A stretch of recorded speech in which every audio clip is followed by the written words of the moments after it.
Yankwa Abossey Okai Spare Parts Dealers Association no Nadia womusi GPRTU samna wakande no krebi enimo enti wo mbete so a wo monte lorry fare no so fi so wo mo Abossey Okai for no wo matete nneoma no so se hu wo kra de se economy aye de anya din okra no ya na wo mo hihye mu se November December mu honom no wo mo hye nneema so na wo sa ka guta ho a yesi yensa nte nneema so wo matete so dada enti wo mo pe ba bi de akosha wo mo fa nkosha ma mo fa me spare parts so Central Function Mudie ase enansia ampedu oye co-chair ma Abossey Okai Spare Parts Association this semi etuja.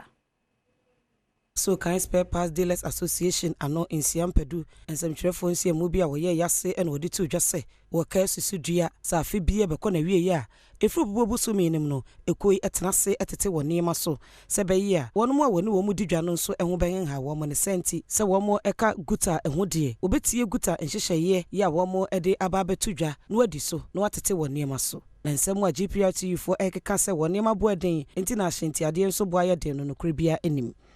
guta ya Abossey Okai for ye kan wo no ye nyina ye mpani for the statement about so bia ante ne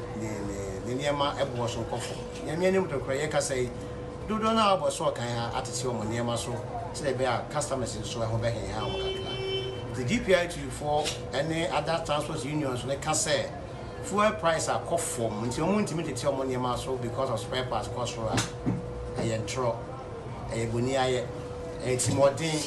nipa boni semo a amani Ghana for 80 na